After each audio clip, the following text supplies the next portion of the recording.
God says, listen. This message is for you. Do not skim. Do not scroll past it. Do not skip this. I know how you move when everything inside you says, not now, when your fingers hover over that little X and the world insists you must be somewhere else. Don't do that this time. Don't hurt what is trying to reach you by tossing this away. It's over for you if you skip, not in the way you fear, but in the way of missing what could open and change everything. Please, open this now. Today, September 13th, Archangel Michael stands at the doorway of your heart and declares you have 15 minutes. 15 minutes is a breath, short, sharp, and yet in 15 minutes a message that circles heaven and earth wants to pass into you. Someone you cherished with all the tender parts of your flesh, someone who now rests in heaven, is trying to tell you something urgent. They have sent the light, they have sent the knock, and their love is persistent. It bangs on the door like a child who remembers a secret. It will not be polite, it will not wait politely for you to be ready. It will push, and if you are willing to listen, everything will rearrange itself around what you hear. Close your eyes. Breathe for me. One deep breath in, fill the hollow places you have been stuffing with busyness and noise. Hold it for a moment. Feel the tug where grief and hope meet. Let it out slowly. Another breath. As you breathe, imagine a gentle presence behind you, broad, protective, a warmth that is not of this world. That is Michael. He is here urging haste with a kindness that is not harsh. He says, not to frighten you, but to wake you. Your past is not a chain, it is a ledger, and today a page is being turned. This is your page. Remember them. Say their names softly, like you are sharing a secret the world cannot hear. Let the letters of their name roll warm and real on your tongue. Call them, in your heart, as if calling across a room. They are listening. They have been listening. They are as near to you as the next inhale. They have something urgent to tell you. It is not an accusation, not a demand, not a reproach, only a truth wrapped in love. They want you to know you are not alone. They want you to know that the parts of you that felt unfinished, the sentences you never quite finished speaking to them, the calls you never made, the apologies you swallowed, none of that cancels the whole of what you shared. That love remains fierce and true, and it travels through the spaces we cannot see. This message is for you. You are forgiven, by them, by the divine, by the tender laws that bind all of us. Forgiveness is not thin or easy, it is a great river that receives even the heaviest stones. Hear me, forgive yourself. For the moments you weren't brave enough, for the things you said or did because you were frightened, for walking away when you thought you protected someone by leaving. Forgiveness for yourself unlocks the door to the next room of your life. It is not a one-time act, it is a practice. Practice it now, aloud if you must. Say, even if you feel foolish, I forgive myself. Feel the weight shift, imperceptibly at first, then with a clarity that will surprise you. This message is for you. They do not hold anger. People sometimes think that when someone dies, their grievances fossilize and anchor in the other world. Not so. The mortality of the body dissolves friction. What remains is the essence of what was true, love, regrets offered and accepted, and the small, everyday mercies that made your life together. They want you to be free from holding the heavy things. Let the heavy things go into Michael's hands. He will carry them for you. He will not make you forget, but he will help you remember sweetly. Trust him. This message is for you. There is a sign coming. The sign could be small and silly, a song playing where the radio has been silent, a flash of light at the corner of a window, a dream crisp as morning, or a scent you have not smelled in years. Do not explain it away. Do not argue with the miraculous because rationality feels safer. These signs are the handholds the universe offers to reach you. When you see that sign, stop.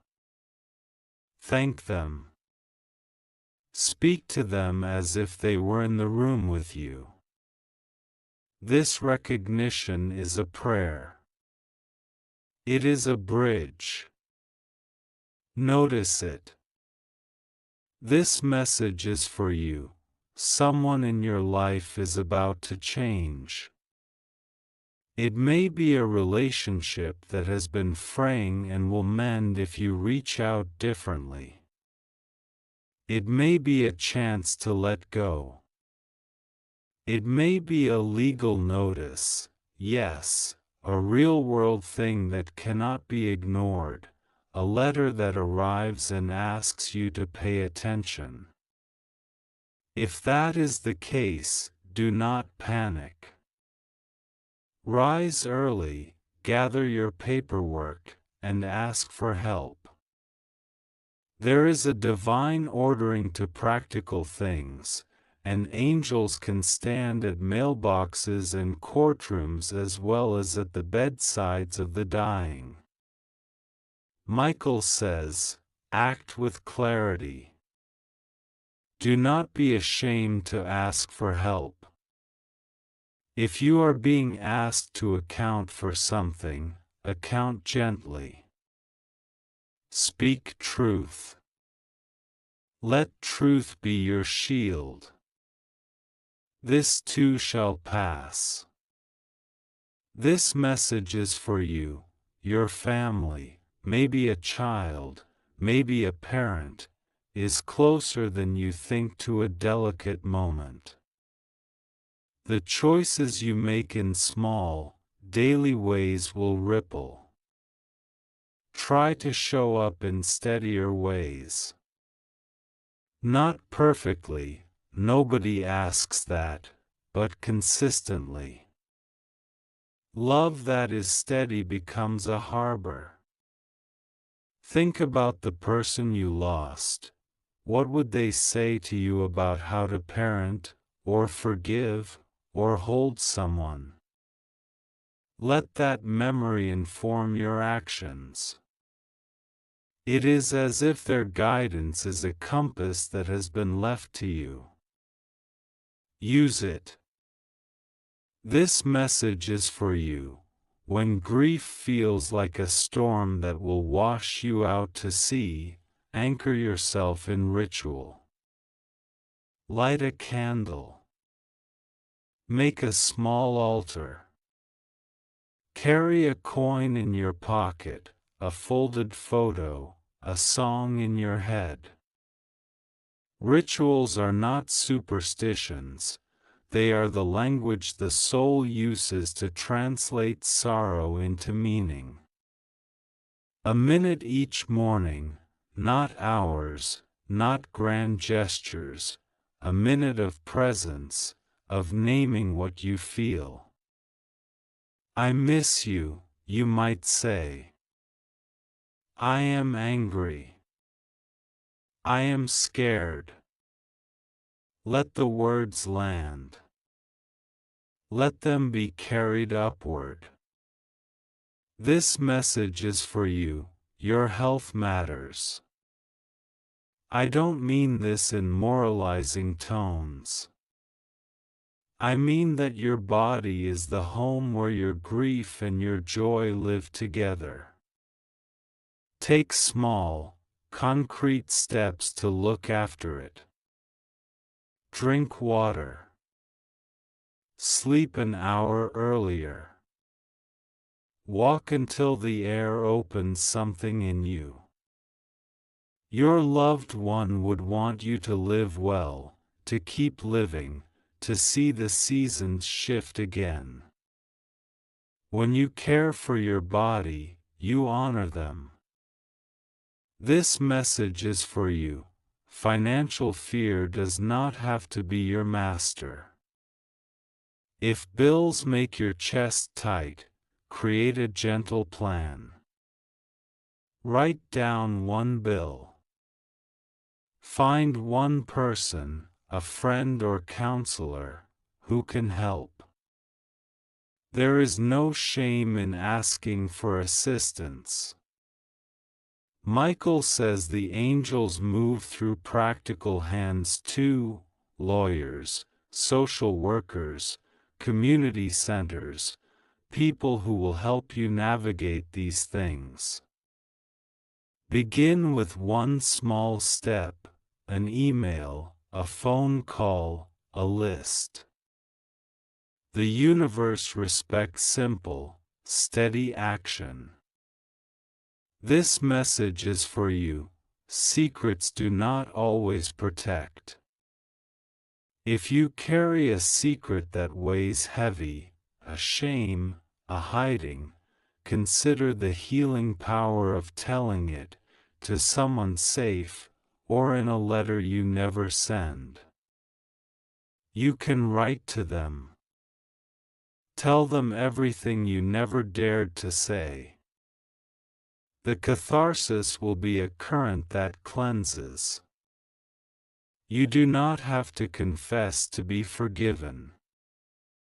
Forgiveness is not currency that demands exchange. It is the economy of grace. This message is for you.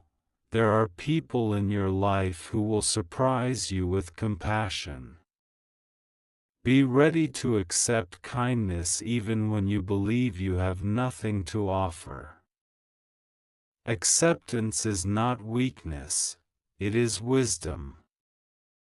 Let people help you with groceries, with rides, with listening. Let them sit with your silence. Let them cry with you. Human tenderness is part of the divine's work. This message is for you. Anger is a gate, do not sleep inside it. If fury rises, let it speak, but do not let it be your only voice. Find a way to move it, through art, through pounding a pillow, through vigorous walking, through writing letters you need not send. Channel it into action that heals rather than breaks. When we allow anger to be a teacher, it loses its destructive edge and becomes a bright tool for change. This message is for you. If you are feeling guilty because you were not there at the very last moment, God sees all. There are reasons, often tender and complicated, that make human decisions imperfect. You did what you could with what you had. That is enough, imperfect though it may feel. Let go of the "if only." Replace it with "I did my best." If you can, place your hand over your heart and say it aloud. Hear the truth of your human limits, and allow compassion toward yourself. This message is for you. There is a gift wrapped in your sorrow. It will come slowly, like dawn. Grief opens sensibilities you didn't realize you had, a deep appreciation for small things, a patience you once thought was beyond you, a new clarity about what matters. Pay attention. Plant seeds where you can, a small garden, a letter of thanks to someone who mattered, a promise to yourself to see beauty. These are the seedlings. This message is for you. Hold on to memory but don't let it fossilize. Keep making new memories, even small ones. Take a photo of something ordinary and smile at it. Laugh at a silly joke, even if it feels guilty at first. Laughter is not betrayal. It is proof of life. Your loved one would not want you to be imprisoned by silence. This message is for you. If you have been avoiding music because it hurts, let a single song in. Let it flood you. Let sound do what words cannot. If songs bring too many tears at first, start with a melody that feels gentle. In time, music will become a companion, a place where you can rest. This message is for you. Dreams may be noisy. Some nights you will dream of them walking beside you, of hands clasping yours, of a presence at your shoulder. Other nights, you will wake with a startling emptiness. Both are part of the process. Do not punish yourself for dreams that seem confusing. Keep a small notebook by your bed. Write one image from the dream as soon as you wake. Over time, you may notice patterns or a comfort that arises from examining these nocturnal visits. This message is for you. Children respond to grief in ways that can be baffling. If you have children in your life, speak to them honestly but simply. Tell them what happened in words they can handle. Let them ask questions. Do not fear showing your tears. Tears teach children that sadness is normal and that it is okay to express feelings. Let their play be wild and messy. Play is a child's healing. This message is for you. There will be days when the world moves on in a way that feels cruel. Friends will post pictures of parties, lovers will announce engagements, colleagues will get promotions. These are not betrayals. They are the flow of life. Your time is not cancelled because their rhythms are different. Your grief will find its rhythm, too. Allow yourself to be protective of your time. You do not need to attend every gathering. Choose what serves your healing. Saying no is sometimes the most loving thing you can do for yourself. This message is for you. Consider a small way to honor them publicly. A charity donation in their name, a bench plaque, a tree planted in a park, a song uploaded with a short note. Acts of memorializing create a legacy that the living can touch. You can choose something that matches what they loved. If they liked books, donate books. If they loved birds, feed the birds. These outward acts anchor inward memory. This message is for you. Faith is not a thing you must profess loudly. Faith is a quiet returning. If belief feels slippery, start with gratitude for something small, the warmth of tea, the way light spills through a window, the steadiness of a friend. Gratitude is the thread that God says, listen again. Do not scroll past this. Do not treat this as another thing to clear from your screen. This is a continuation, a widening, of what is being handed to you. There is more to say, and there is more that will find you if you stay present. Do not try to skim it or shrink it down to something manageable for your busy mind. Expand to hold it. Open fully. Don't hurt what is coming by turning away. There are practical threads woven into this sacred fabric. Attend to them gently. If you have papers piling up, make a single pile tonight, not to conquer, but to honor. Touch each paper and say its purpose. If a name on an envelope makes your chest catch, breathe into that catch. You do not have to fix everything tonight. Sort one thing. One envelope. One phone call logged. Completion begins with the smallest finish. The divine asks for momentum built on mercy, not martyrdom. If memories rise and you are tempted to punish yourself with should have or could have, speak this sentence: I could only do what I knew then. Repeat it until it moves from argument to truth. The truth is not a cold judge, it is a steady light.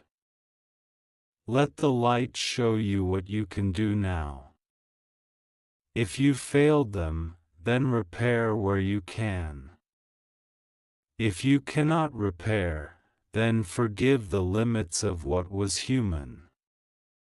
There may be dreams yet to come that carry clarity.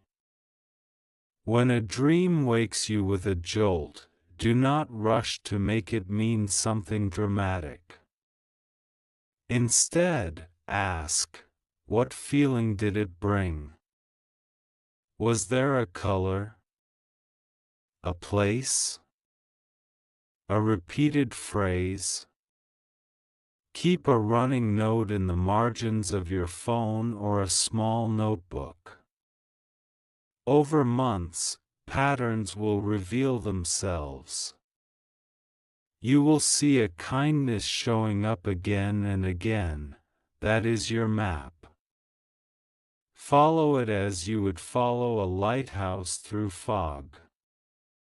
People you do not expect will become agents of grace. Someone at the grocery store, the neighbor in the elevator, the clerk at the desk. Do not underestimate small kindnesses. When a stranger smiles at you today, accept the smile as if it were a hand offered across hard water. Practice receiving. It is a form of prayer. There are ways to honor what you have lost without being consumed by it. Create a ritual that takes under 10 minutes each day. A small cup of tea poured into the memory of them, a single candle lit at dawn, a message read aloud into the empty room. Repetition will sanctify ordinary time. Over weeks, your ritual will become a spine that steadies harder days. If anger at the world or at God rises, do not swallow it. Speak to it. Write it down in capital letters if you must. Let the energy move. Then, when it has moved, place your hand over your heart and say, I am willing to be healed. Willingness is a muscle. Work it tenderly. You will be offered choices about what to keep and what to let go. There are boxes of things that smell like them, a sweater, an old ticket stub, a candle stub. You do not need to decide everything now. Make 3 stacks, keep for now, donate, unsure. Put a date on the unsure stack and revisit it after 3 months. Time is an ally. It protects you from rash departures and honors the slow work of grief. If reconciliation is possible and safe with someone who hurt you, and sometimes it is not, approach it with humility and boundaries. Prepare your words in solitude before you speak. Use I statements. Do not demand that they change, ask only for what you need to heal. If they refuse, let refusal be their burden, not yours. Do not be ashamed of seeking professional help. A counselor is not a sign of spiritual failure. They are a skilled companion for the interior terrain you now travel. If you are unsure how to find one, ask someone you trust for a recommendation, or search for a counselor who specializes in grief work. There are also support groups, people who will hold the map they once used and offer it to you so you won't wander alone. Be mindful of numbing. It is a clever sedative. Food, screens, alcohol, busyness, all can be used to avoid the ache. When you notice avoidance, mark it gently, there it is. Replace one numbing habit with one nourishing one, a short walk, a breath practice, a 5-minute journal entry at night. Small shifts accumulate into change. Angels love incremental moves. They see the fidelity of small practices. You will be offered opportunities to speak their story. Don't save it only for grand moments. Tell their story in small places, at a table, on a walk, to a friend who asks about the old days. Sharing memory keeps the person alive in a communal way. It also trains your tongue to move between sorrow and laughter seamlessly. There are seasons of intense loneliness. Mark their beginnings by simple acts. Phone a friend before the hour when the loneliness tends to swell. Keep one person as an emergency confidant for nights when your thoughts become corrosive. Tell that person plainly, if I call after midnight, please just listen. The request makes connection possible. If there are unanswered questions that will not resolve, make space for living with mystery. Some things will remain opaque. Why now? Why them? The divine does not hate questions. Throw them at the sky. Let them hang there. Over time the weight of unanswered questions shifts shape, they become less accusing and more curious. Hold them with gentleness. A word about forgiveness. It is not a favor you grant others to make them lighter. It is a gift you give yourself so you can stand upright. Forgiveness is not forgetting. It is choosing not to let the hurt be your prison. You may forgive and still keep distance. That is wisdom. If you have children, create a small ritual of remembrance that they can participate in. Let them hang a drawing on a memory string. Make a small recipe together that their relative loved. Ask them to tell you the silliest story they remember. Children anchor us in the present even while we remap our loss. Look for beauty that startles you. Beauty is not a remedy but a teacher. It will teach you how to be present to life again without pretending the pain is not there. Notice the light on pavement in the late afternoon. Notice patterns in ordinary things.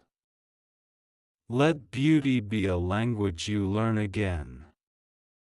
There will be pressure from others, friends who think you should be over it by now, relatives who rush to tidy your sorrow with platitudes.